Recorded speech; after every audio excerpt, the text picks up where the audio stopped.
Olá, queridos, paz seja convosco. Espero que todos estejam bem, que toda a família esteja bem. Sei que esse momento que estamos vivendo, eu tenho falado isso sempre, não é um momento agradável, mas é um momento necessário. Mas eu tenho orado por você e eu tenho clamado ao Senhor que não permita com que o seu coração ele venha se esfriar na fé. Que você permaneça firme em Cristo Jesus neste momento que nós estamos vivendo. Agora é a prova dos 9. Então que você possa olhar para Cristo neste momento e se fixar nele, segurar na tua mão. E não permita com que a distância dos cultos físicos venha fazê-lo distanciar do Senhor Jesus. Se você não tinha uma prática de leitura, de oração na sua casa, antes disso tudo acontecer, agora é o momento de você mudar a sua mente e a sua concepção. É hora de você começar a agir de uma maneira completamente diferente, para que o teu espírito ele seja vivificado e fortalecido a cada dia. E a distância do culto físico, da comunhão física entre os irmãos, não te esfrie na fé, mas que você permaneça firme em Cristo Jesus. E em breve nós nos veremos. Como eles me dizem, falaram comigo o seguinte, que no dia que tiver o culto novamente, eu vou falar assim, cumprimente o seu irmão, que você há muito tempo não viu, acabou o culto, vai ser só abraço, vai ser só conversa, vai ser só choro de alegria de poder se encontrar como um corpo em Cristo Jesus. A saudade ela é ruim em um certo ponto, mas ela é boa, porque quando nós nos encontrarmos, verdadeiramente nós estaremos expressando o nosso amor, o nosso carinho por aqueles que tanto nós amamos, que é o corpo de Cristo, e juntos viveremos cada vez mais em comunhão. Amém, querido? Glória a Deus. Meu querido, antes de nós entrarmos na palavra, gostaria de orar com você, e eu quero te falar que mesmo você estando em casa, as suas atitudes podem ser as mesmas atitudes que você tem no culto. Vamos orar? Você fecha os seus olhos e você ora comigo. Não fica me olhando orando, ok? Vamos orar juntos. Você pode orar comigo? Senhor, estamos aqui diante da Tua presença e entregamos as nossas vidas nas Tuas mãos. Espírito Santo, tenha liberdade em ministrar sobre nós a Tua palavra. Traga sobre nós o entendimento e a compreensão da Tua vontade sobre as nossas vidas. Revele aos nossos olhos o Teu querer, Senhor, a Sua vontade, pois o que queremos é cumprir a Sua vontade. Nos entregamos diante do Teu altar, te louvamos e te bendizemos em nome de Jesus. Amém. Amém, querido.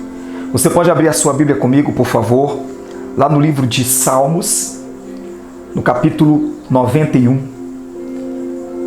E este Salmos é um Salmos onde muitas pessoas conhecem.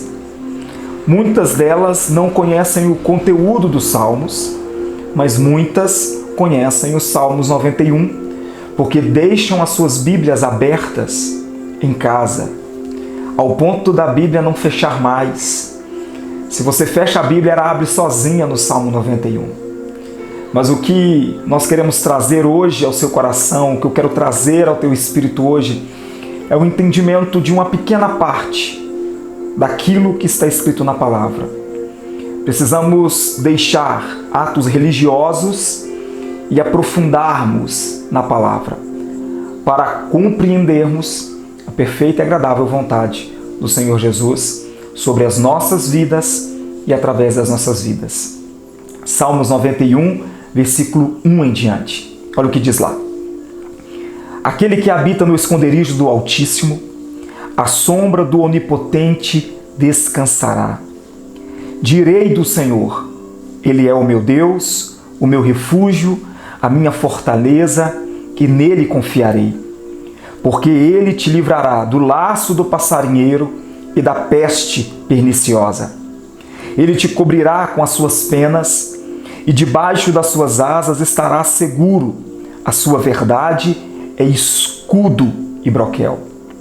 Não temerás espanto noturno, nem seta que voe de dia, nem peste que ande na escuridão, nem mortandade que assole ao meio-dia.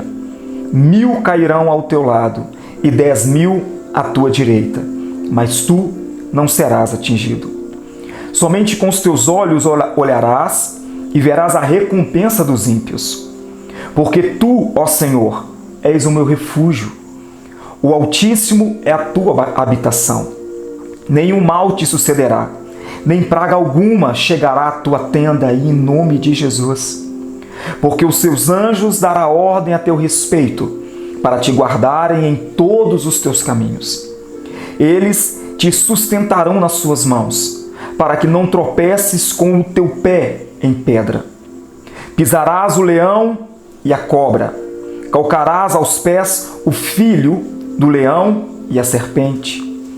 Pois que tão encarecidamente me amou, também eu o livrarei, pô-lo-ei num alto retiro, porque conheceu o meu nome. Ele me invocará e eu lhe responderei. Estarei com ele na angústia, levar-o-ei e glorificarei. Dar-lhe-ei abundância de dias e lhe mostrarei a minha salvação. O tema da mensagem de hoje é Vivendo no Esconderijo. E o primeiro versículo ele traz uma verdade tão profunda aos nossos corações. É como um poema.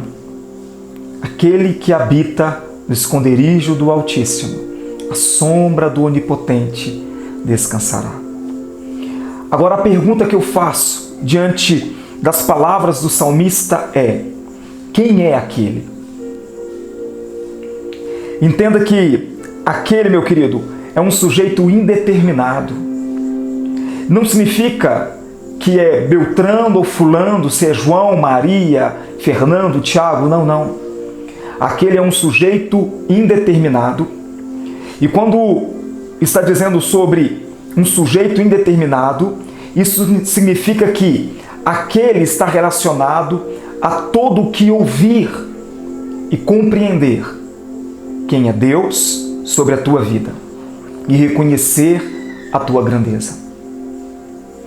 Aquele que habita, e a palavra habita está no presente, meu querido, é um verbo, está nos mostrando uma atitude, uma ação contínua. Isso não está no passado, muito menos no futuro, então é no presente. Eu habito hoje, eu habito amanhã, eu habitarei depois de amanhã e continuarei habitando na casa do Senhor. Eu só estarei debaixo da potente mão do Altíssimo, habitando na casa dele, habitando na tua presença. Então é uma ação. Eu e você precisamos agir. Porque se nós não agirmos em buscar ao Senhor para estar na tua presença, nós podemos ler o versículo, mas ele não será uma realidade sobre as nossas vidas. Nós estamos vivendo esse momento tão conturbado na nossa nação. E não só nós, mas o mundo está parado. E nós conseguimos perceber que todos os olhos estão voltados para Deus. Todos os olhos estão buscando ao Senhor.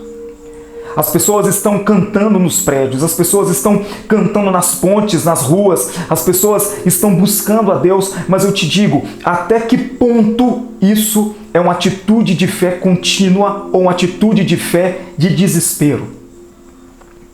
Até onde isso é uma atitude de fé crendo no impossível ou é uma atitude de fé no desespero? Porque muitos buscam a presença do Senhor somente no desespero. Então não é habitar, é visitar, é diferente. E quando você é visitante, não significa que você poderá usufruir de tudo aquilo que a casa do anfitrião está oferecendo.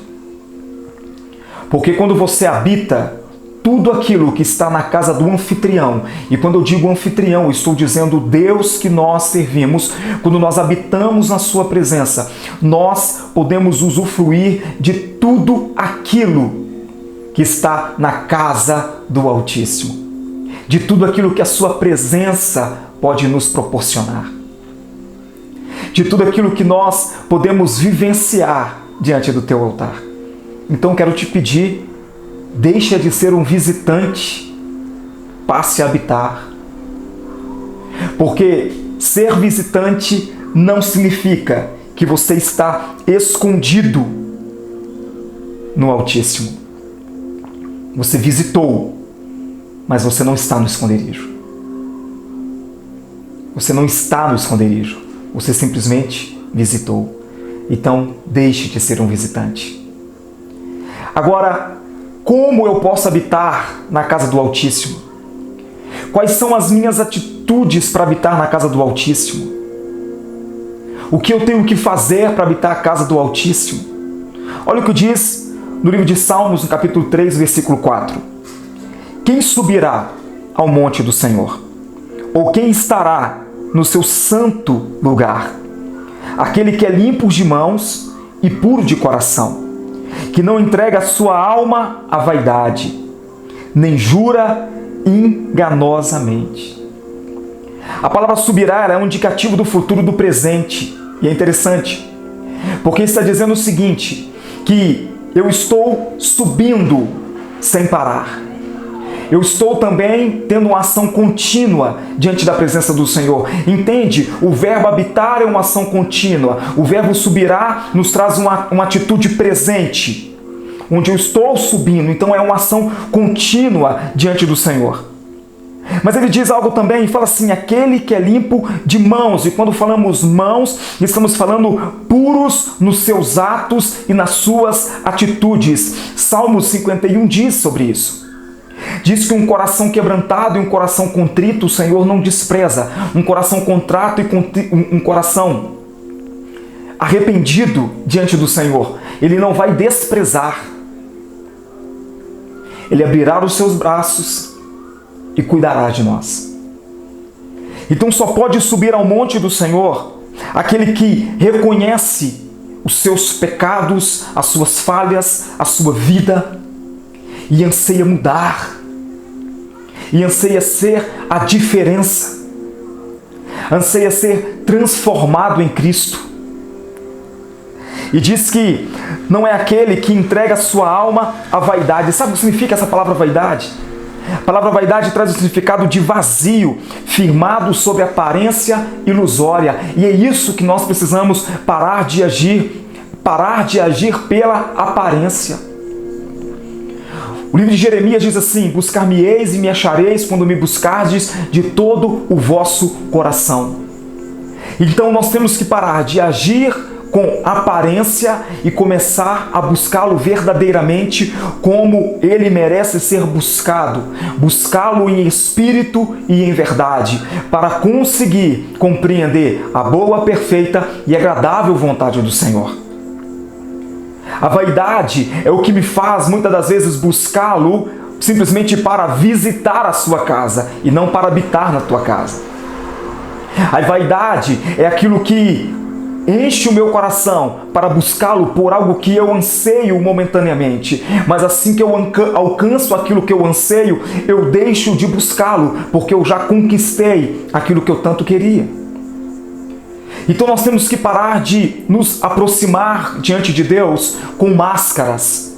E é hora de nós tirarmos as nossas máscaras. Porque quando nos aproximamos a Ele com máscaras, Ele não pode transformar a minha vida e a minha realidade, porque Ele só transforma a minha vida e a minha realidade quando eu abro o meu coração, o meu espírito, para que Ele venha me moldar de dentro para fora, para que Ele venha entrar no mais íntimo do meu coração, para que Ele venha tirar do meu íntimo as minhas dores, as minhas angústias, as minhas fraquezas, os meus desesperos, e venha me colocar nos teus braços. Venha me colocar na tua presença, venha me colocar diante do teu altar e cuidar de mim assim como um pai cuida de um filho. Olha que maravilha! É o que Deus anseia fazer comigo e com você. É o que Ele deseja fazer com a minha vida e com a sua vida. Olha o que diz o versículo 3, diz assim: porque Ele te livrará do laço do passarinheiro e da peste perniciosa. Mas Ele só conseguirá me livrar do laço do passarinheiro e da peste perniciosa quando eu estiver habitando literalmente na Tua presença. Aquele que habita no esconderijo do Altíssimo, à sombra do Senhor Onipotente descansará. Então que nós possamos ter esse entendimento, dessa compreensão de entrega absoluta diante do Teu altar. Porque aqui nos diz que, assim como a galinha ela protege os seus pintinhos, o Senhor, Ele anseia proteger a minha vida e a sua vida. Mas Ele só vai fazer essa proteção sobre mim e sobre você a partir do momento em que nós reconhecemos que Ele é Deus. E nós deixarmos de sermos visitantes para nos tornar moradores. Habitar na Tua casa. Habitar na Tua presença. Estar continuamente diante do Teu altar. É o que o Senhor anseia de mim e de você. Somente habita no esconderijo do Altíssimo aquele que se relaciona em comunhão com Deus. Porque habitar significa relacionamento em comunhão. Certa vez eu ouvi um pastor, ele ministrando uma palavra, e ele fez uma pergunta muito interessante. E diante daquilo que eu aprendi, eu quero fazer essa mesma pergunta para você. Quando nós falamos de um relacionamento em comunhão, estamos falando de uma ligação, de algo cotidiano, uma conversa, dia após dia. Mas eu quero te perguntar, quando você conversa com Deus, você conversa ou você ora a um Deus que está fora de você ou você ora a um Deus que está dentro de você? Porque eu só habito no esconderijo do Altíssimo quando eu tenho esse entendimento. Se eu estou orando ao Deus que está fora ou se eu estou orando ao Deus que está dentro. Porque quando falamos orar a Deus que está fora, estamos falando de um relacionamento e não de uma comunhão. E o relacionamento nós podemos ter com qualquer pessoa. Entenda, um relacionamento ele pode ser com qualquer tipo de pessoa. Através de um bom dia, de uma boa tarde, de uma noite, um olá, tudo bem, como vai? Isso é um relacionamento. Não é um relacionamento profundo, mas você teve um relacionamento, um contato com essa pessoa.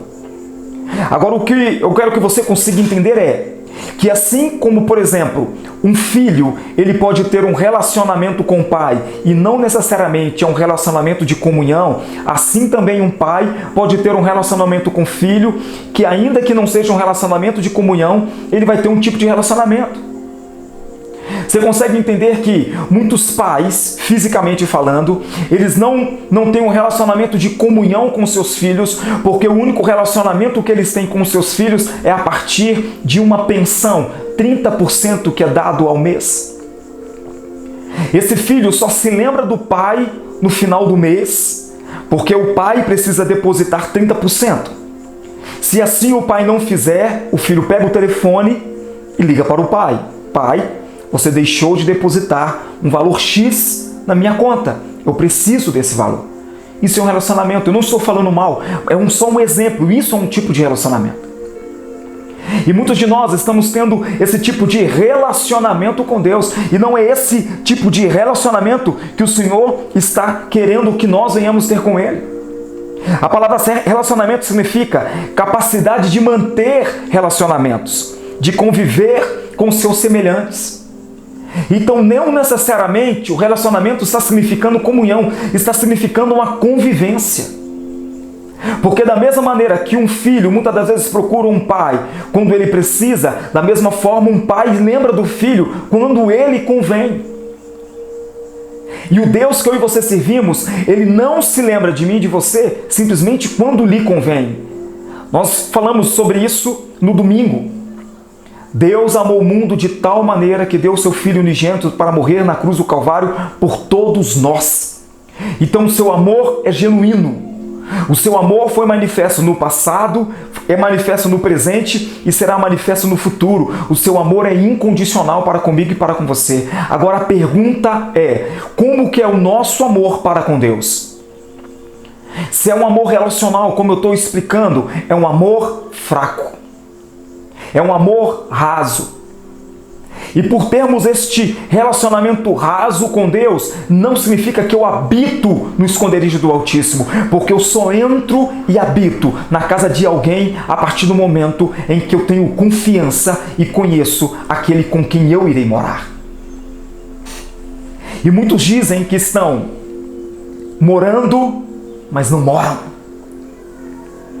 E o que Deus deseja trazer a mim e a você é o entendimento que eu e você não temos que orar ao Deus que está fora, mas precisamos orar ao Deus que está dentro. E quando nós falamos essa oração do Deus que está dentro, porque você se lembra o que diz lá em Gálatas capítulo 2, versículo 20? Porque agora já não vivo mais eu, mas Cristo vive em mim. Então não é Cristo sobre, mas é Cristo em. E quando é Cristo em, é Cristo no meu interior, é Deus no meu íntimo. E quando é Deus no meu íntimo, significa que eu estou orando a Deus, ao Deus que não está fora, mas ao Deus que está dentro. E se eu oro ao Deus que está dentro, então é um relacionamento em comunhão com Deus. E eu só habito no esconderijo do Altíssimo quando eu tenho um relacionamento em comunhão com Deus. Porque comunhão significa realização de algo comum, sintonia de sentimentos, do modo de pensar, agir, sentir.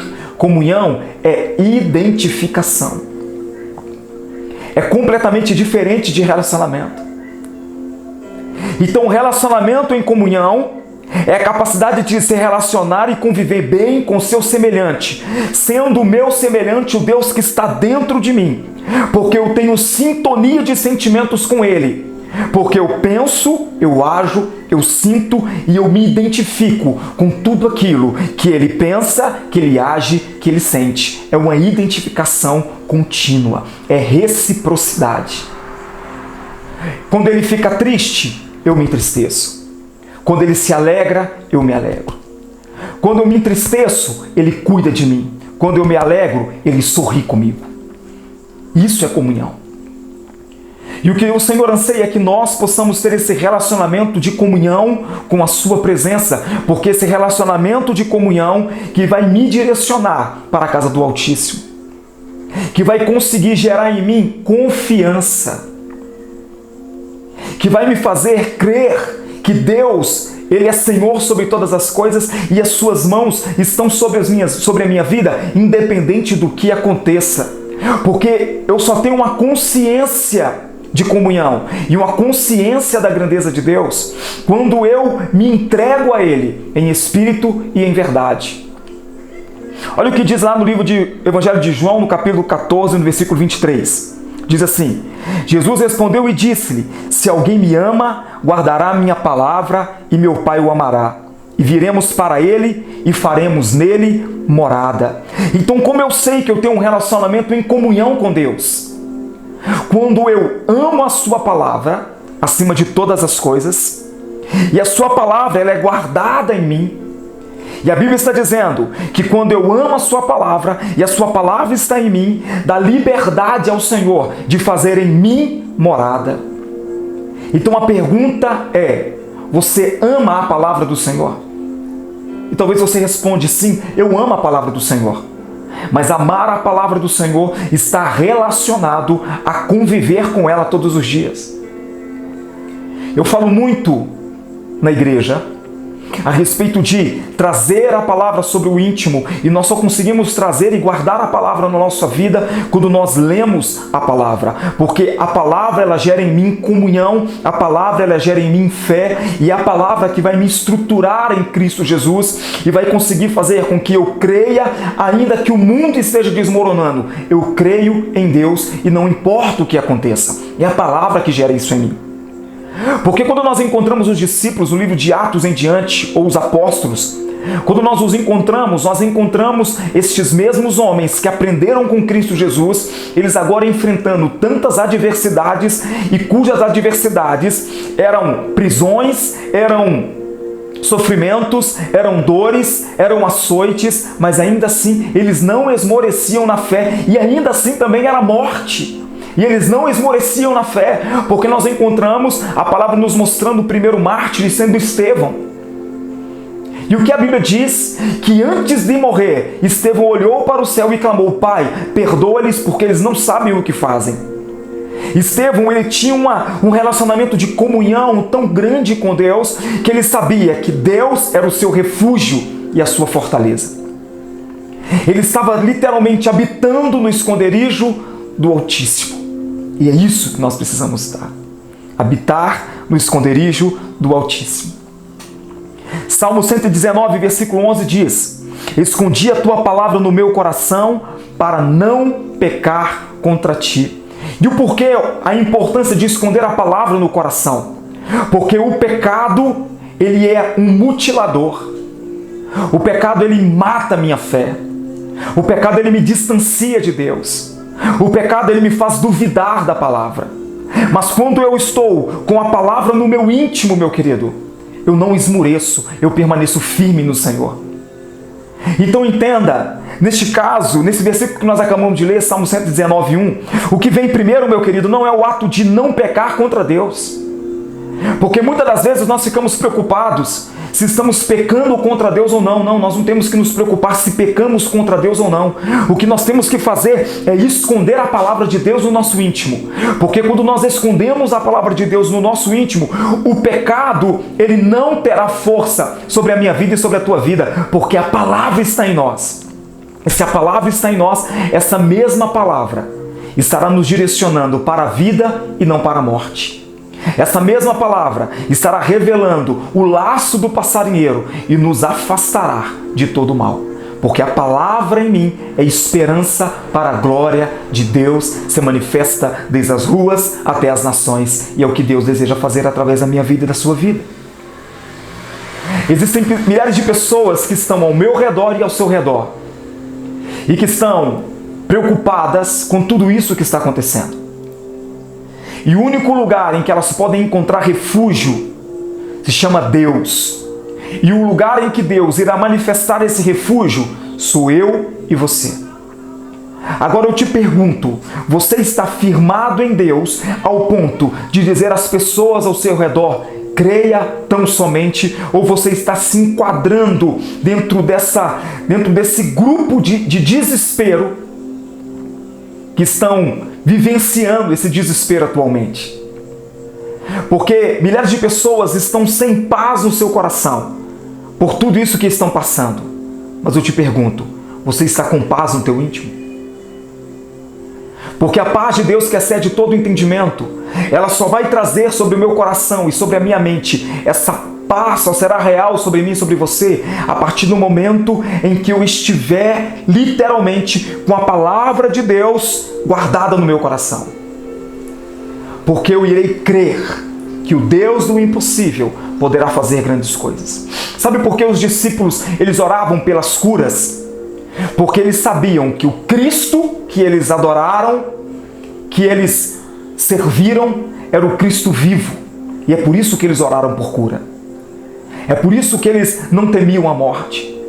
Sabe por que eu e você temos que orar por cura? Porque o mesmo Cristo que agiu no passado através da vida dos apóstolos, Ele age também pela minha vida e pela tua vida. Sabe por que nós temos que orar a Deus, pedindo ao Senhor para que esse mal ele venha a ser extirpado da terra, venha a ser destruído? É porque nós servimos a um Deus, e esse Deus que nós servimos, apesar de não vê-lo, nós sentimos e temos a consciência que Ele é onipotente, e onipotência descreve que Ele tem todo o poder. E se eu creio que Ele tem todo o poder, então eu continuarei buscando a tua presença e me tranquilizando diante do teu altar, porque eu sirvo a um Deus que está vivo e não a um Deus que está morto. Entenda, Deus é o meu refúgio e a sua fortaleza, porque Ele não está morto, Ele vive, reina e reinará para todo sempre. Oh, aleluia!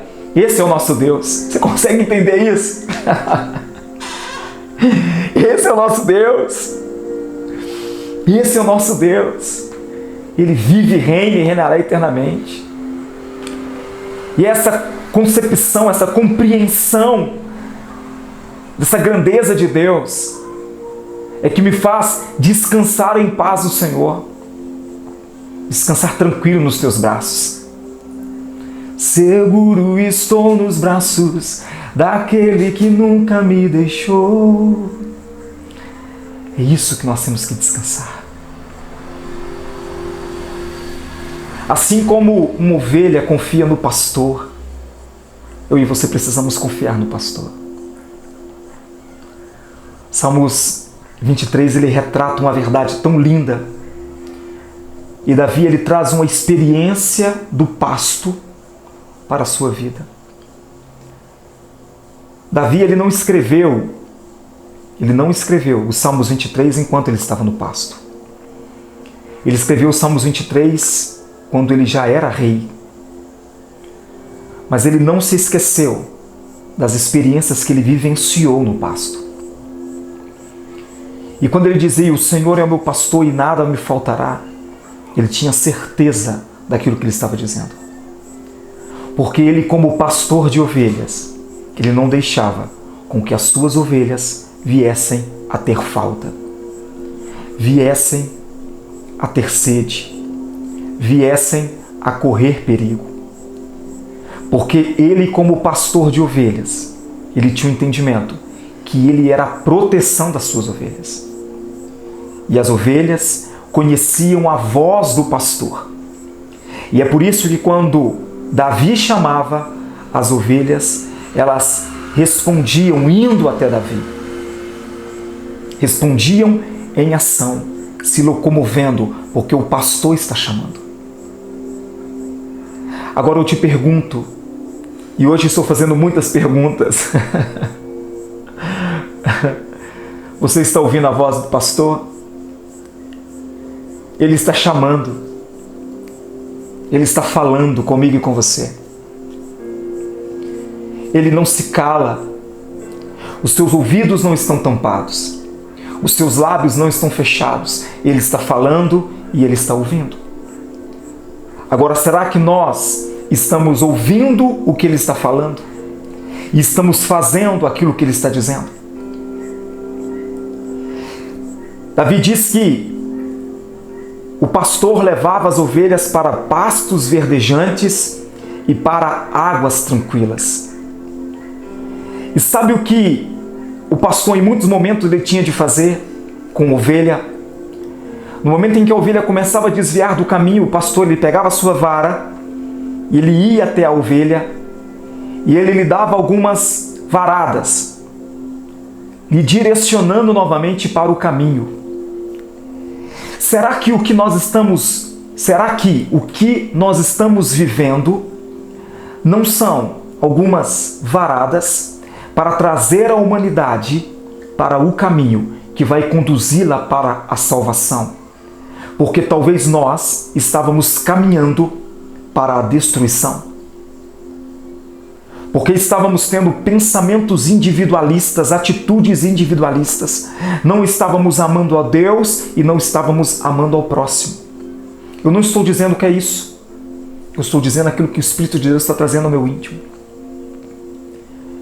Então eu e você podemos ver tudo isso que estamos vivendo como o fim do poço, o fim do buraco. Talvez possamos ver isso que estamos vivendo como um lamaçal, ou podemos aprender com toda essa situação. Podemos aprender com toda essa dor. Então aprenda. Se a todo momento nós formos alunos, a todo momento nós seremos professores. Então seja um aluno e aprenda e ensine que Deus é Senhor e que nós precisamos confiar nele, porque o pastor jamais deixará a sua ovelha em perigo. Ele sempre cuidará de mim e de você. Quando Davi ia lutar contra o gigante Golias, ele disse para Saul que ele tinha experiência em batalha, porque ele lutou contra o leão e ele lutou contra o urso, para em seguida lutar contra um gigante. Experiências passadas formam em mim um caráter genuíno para confiar em Deus no momento da tribulação que estou vivendo. Quantas tribulações você vivenciou? Quantos momentos de dor você vivenciou e você clamou a Deus por misericórdia e hoje você consegue olhar para trás e enxergar as vitórias que você teve? Então, se você experimentou vitórias e viu o cuidado de Deus sobre as suas vidas, é agora que você vai desesperar? Não! Confia nele. Confie nele. Confie nele. Ele é Senhor.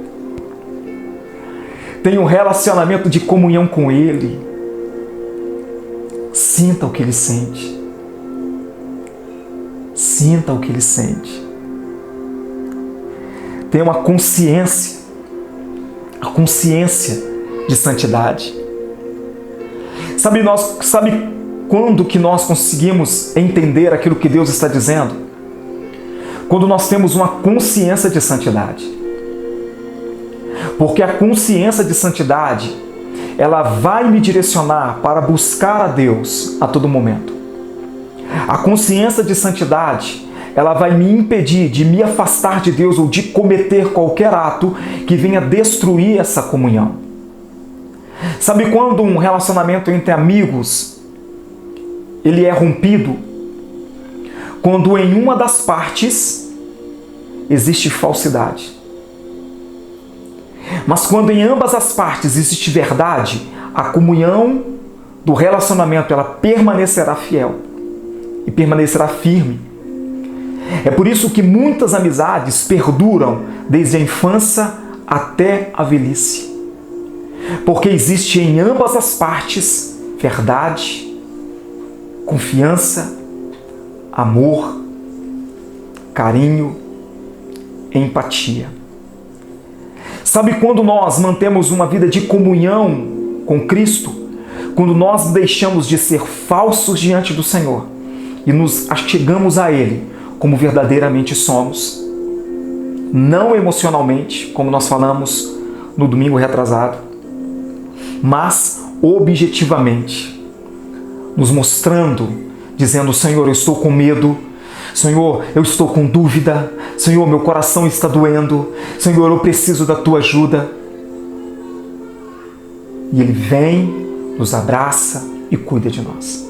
É o nosso Deus, é o nosso pastor, é o pastor das ovelhas e nós somos as suas ovelhas. Nós somos dele, pertencemos a ele. Então a consciência de santidade sempre vai gerar em mim esse relacionamento de comunhão com Deus. E o que essa consciência de santidade, meu querido, ela vai produzir na minha vida? Consciência significa percepção do que é moralmente certo e do que é moralmente errado. Então, quando eu tenho essa consciência de santidade, eu sei daquilo que eu posso fazer e aquilo que eu não posso fazer. E é isso que Deus está trazendo sobre o meu coração e sobre o teu coração. Porque eu só habito no esconderijo do Altíssimo quando eu tenho um relacionamento de comunhão com Ele e eu tenho uma consciência de santidade. Porque a consciência de santidade me impedirá de ter qualquer ato que vai magoar o coração do meu Deus. E quando eu magoo o coração do meu Deus, Deus ele não se afasta de mim, mas eu me afasto de Deus, porque o amor de Deus me constrange. Olha para você ver quando nós analisamos a atitude de Adão e de Eva após comerem o fruto que era proibido. A Bíblia nos mostra que ao invés deles se achegarem até Deus, eles se esconderam. Então quando nós falhamos com o Senhor, não é o Senhor que se esconde de nós. Porque a Bíblia diz que Deus ele desceu na viração do dia procurando por Adão e por Eva. Mas ambos se esconderam, porque o amor de Deus me constrange e te constrange os nossos pecados. Mas o grande problema é que ao sermos constrangidos, ao invés de nos aproximarmos e confrontarmos os nossos pecados com a santidade de Deus, sermos confrontados para a mudança, nós nos escondemos de Deus. Então quero te pedir, não se esconda de Deus se você caiu. Não se esconda de Deus se você falhou, vá para a sua presença. Porque a consciência de santidade, ela vai gerar no meu coração arrependimento verdadeiro, arrependimento genuíno. E eu buscarei a presença do meu Deus, porque ela é mais importante do que todas as coisas.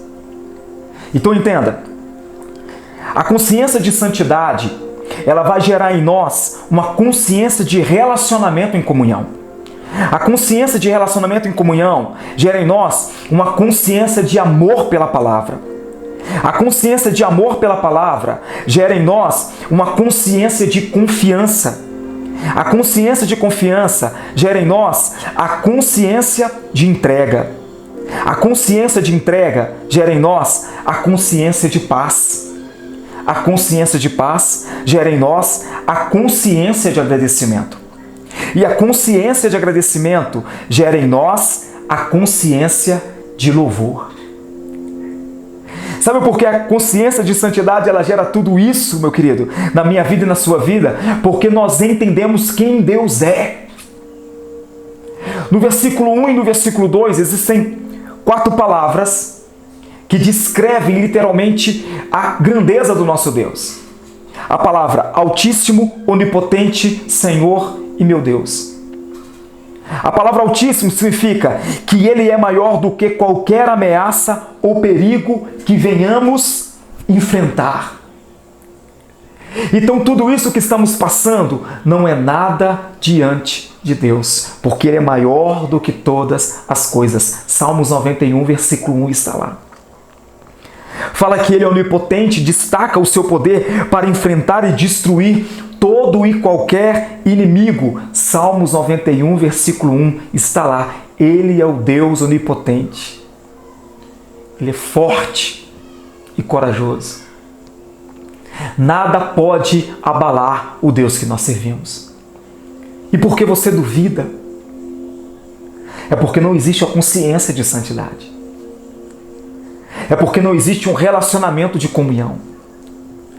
Porque sabe quando que a dúvida com relação a outra pessoa, ela surge no meu coração e no seu coração? Quando nós não a conhecemos. Porque quando nós conhecemos o outro, nós confiamos. É por isso que muitas das vezes nós duvidamos de Deus. É porque não confiamos nele. É porque não temos um relacionamento em comunhão com Ele. Porque se nos relacionarmos com Ele em comunhão, jamais nós iríamos duvidar. É por isso que Paulo não duvidou. É por isso que Pedro não duvidou. É por isso que João não duvidou. É por isso que Estevão não duvidou. E ainda que a morte veio, a morte não gerou no coração a dúvida. Eles morreram crendo que Ele era Senhor. Morreram crendo que eles estariam no âmago do Pai. Olha para você ver. Sabe por que eles morreram crendo nisso? Porque está na palavra de Deus. E se eu guardo as suas palavras, se eu guardo o seu amor, eu compreendo a sua vontade. E a Bíblia diz que quando eu compreendo a sua vontade, eu guardo a sua palavra, Ele vem e faz morada em mim. Então nós só nos tornamos moradas do Senhor quando nós nos entregamos a Ele. Então se entregue a Ele, porque o nosso Deus, Ele é altíssimo e é onipotente. O nosso Deus, Ele é Senhor, e Senhor demonstra que Ele está acima de toda a criação. Todas as coisas estão acima dEle. Tudo está acima dEle. Sabia que quando você pega a Bíblia, e você vai conseguir perceber isso quando você lê a palavra, você vai ver que a palavra Deus, ele está em maiúsculo, com D maiúsculo. Não é simplesmente porque é o nome de Deus, não é simplesmente isso. Mas é porque nos mostra que o único Deus, que é criador de todas as coisas, céu e terra e tudo aquilo que nós vemos, Ele é um ser altíssimo, onipotente, Senhor, Ele é o único Deus. Porque quando nós olhamos na Bíblia, e quando a Bíblia nos fala de outro Deus, nos fala de um Deus com D minúsculo. Agora eu te pergunto, qual tipo de Deus você está servindo? Um Deus com D maiúsculo, Senhor sobre todas as coisas, ou um Deus com D minúsculo? Quando você olha sobre a mitologia grega, a mitologia egípcia e outras histórias de deuses, você vai perceber que fala de Deus com D minúsculo. Por exemplo, quando falamos de Zeus, e eles chamam Zeus, é o deus da mitologia grega. Quando falamos o deus Zeus, o Deus que está se referindo a Zeus é um Deus minúsculo, porque é uma mitologia. É uma história para trazer o entendimento de algumas verdades, que não necessariamente venha a ser uma verdade. Mas quando nós falamos do Deus que nós servimos, estamos falando de um Deus maiúsculo, em que tudo aquilo que está sendo falado dele é literalmente uma verdade, é realidade, é um fato. E muitas coisas já foram provadas pela ciência. Porque aquilo que a Bíblia mostra, em muitos fatos, já estão em evidência, mostrando que Deus é Deus verdadeiramente. E qual Deus você está servindo? Se você está servindo ao Deus com D minúsculo, então eu te digo, você não está habitando no esconderijo do Altíssimo. E a sombra do Onipotente, você não irá descansar. Mas se você está servindo a um Deus com D maiúsculo, eu te digo, você estará habitando no esconderijo do Altíssimo. E a sombra do Onipotente, nós iremos descansar. Então descanse nele. Confia. Descanse. Salmos 91, versículo 2. Davi chama Deus de meu Deus. Olha para você ver que intimidade. O meu Deus. Davi não diz simplesmente o Deus, mas ele diz o meu Deus. Vamos ler? Direi do Senhor, Ele é o meu Deus, o meu refúgio, a minha fortaleza, e nele confiarei. E eu e você precisamos ter essa mesma intimidade com Deus.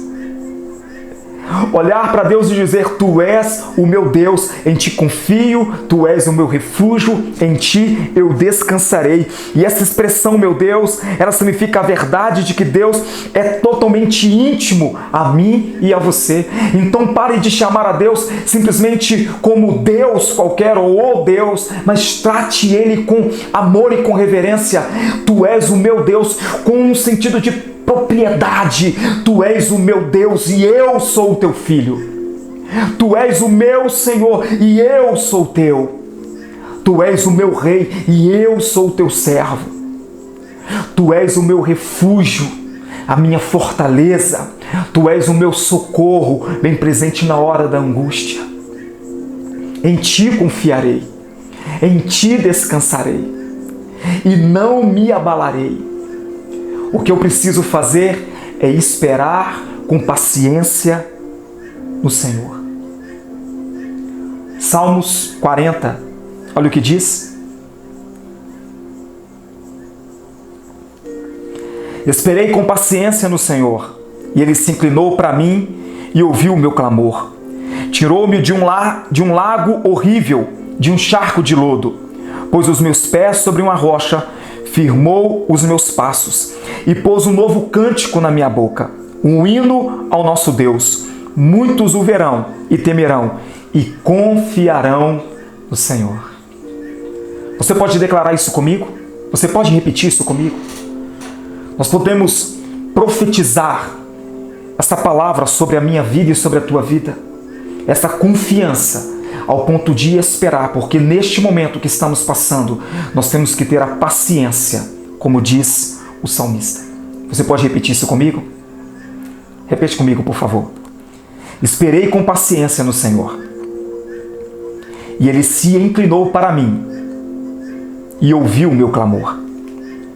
Tirou-me de um lago horrível, de um charco de lodo, pôs os meus pés sobre uma rocha, firmou os meus pés e pôs um novo cântico na minha boca, um hino ao nosso Deus.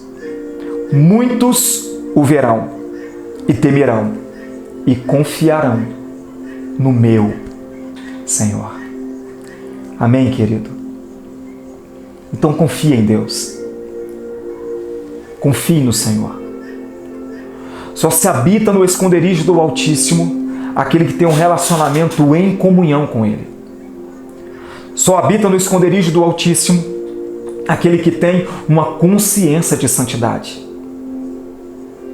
que foge do mal e que traz em si aquilo que gera esperança. Então olhe para Deus como seu Senhor, porque eu e você podemos decepcioná-lo, mas Ele jamais irá decepcionar a mim e a você. Podemos orar? Você pode colocar a mão sobre o teu coração. Vamos clamar a Ele. Senhor, nós estamos aqui diante da Tua presença e ouvimos a Sua palavra. Meu Deus, entendemos que é de extrema importância termos um relacionamento em comunhão com o Senhor. Muitos de nós talvez estamos vivendo uma vida somente relacional. E a vida relacional é simplesmente ter contato com aquele que é semelhante, mas queremos nos aprofundar mais na intimidade com o Senhor.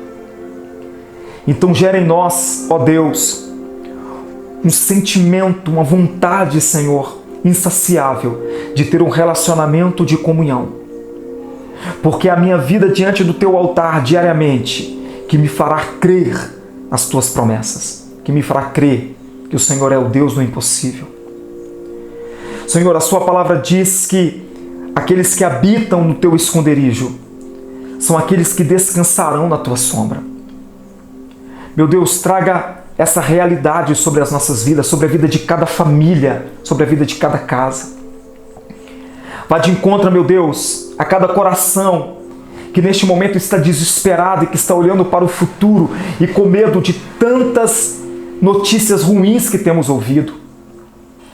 Tantas notícias, Senhor, de morte, tantas notícias de dor, notícias que estão relacionados, Senhor, às finanças da nossa nação. Isso tem preocupado o coração dos seus filhos e tirado muitas das vezes até mesmo o sono. Então eu lhe peço, traga a Tua paz, que excede todo entendimento. E nos ensine a confiar em Ti. Nos ensine a descansar nos Teus braços. Entregamos as nossas vidas às Tuas mãos e Te agradecemos pelo Teu infinito amor. Te louvamos hoje e sempre. Amém e amém, Jesus. Amém, meu querido. Que Deus possa abençoar a tua vida, que Deus possa abençoar a tua casa e que você possa ter um relacionamento de comunhão com Deus. É hora de se aprofundar cada vez mais no Senhor. E ainda que a peste perniciosa, ela tente alcançar a minha casa e a sua casa, ela não terá êxito, porque nós servimos a um Deus de amor e um Deus de cuidado.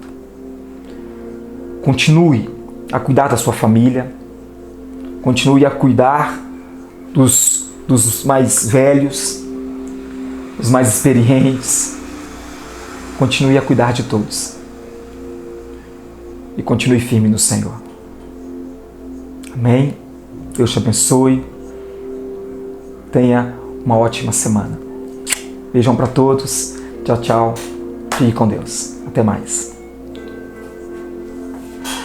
Vou parar, queridão.